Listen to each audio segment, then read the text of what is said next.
We are commanded to test ourselves to know the genuineness of our faith. And Peter compares this to gold and the testing of gold. And he says in 1 Peter 1 verse 7 that the trial of your faith, in the testing, when someone's put on trial, they're examined, they're tested, they're asked questions. The trial of your faith being much more precious than of gold, that perishes, though it be tried with fire, might be found unto praise and honor and glory at the appearing of Jesus Christ. And so here Peter uses gold as that illustration. Gold has always been a precious metal among people. They've always used it as currency, as money. And the reason is because gold is precious. It's in short supply. You can't just go dig up and find a bunch of gold all of a sudden, unless you're really lucky. It's limited. So since it's limited, it has value.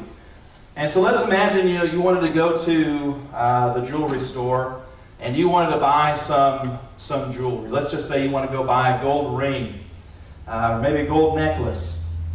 And so you go to the jewelry store and you walk up to the jeweler and you find a gold ring that you want to buy.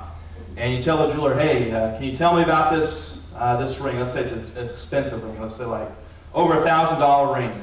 And you say to the jeweler, hey, can you tell me about this ring? How many carats is it? And so on. And imagine if the jeweler replied, well, the gold in this ring has never been tested. And I'm not really sure how many carats it is. It might be made out of aluminum. I don't know. Is that going to be, cash or credit? Are you going to want to buy that ring? Are you going to want to invest your money that you put your time and energy to into purchasing that ring? No. You want to know what you're buying, right? But think about how much time we invest, in our faith.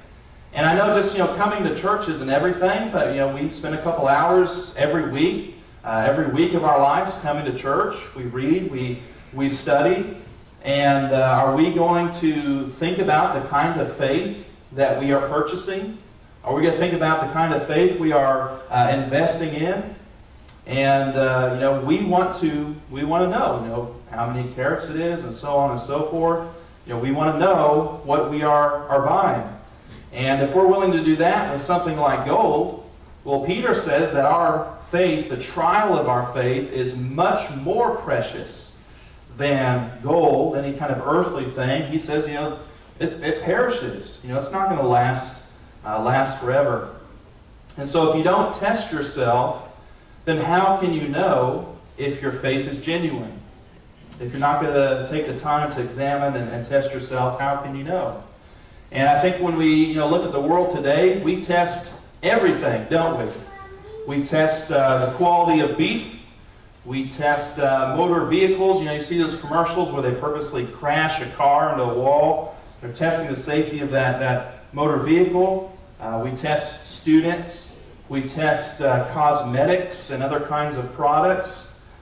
We test the cleanliness of restaurants. We test everything today. But do we take the time to test the authenticity of our faith?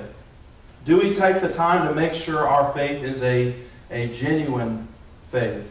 And Peter writes here saying that the trial of our faith, and that is to say that the trial through being tested and being proven genuine, that kind of faith is priceless. And when Christ comes again, that will be something of praise and glory. Our faith isn't going to continue on for eternity. When we see Jesus Christ, that's no longer faith. It's just reality. It's what is. But what we are investing in, what our faith is all about, is going to continue on for eternity.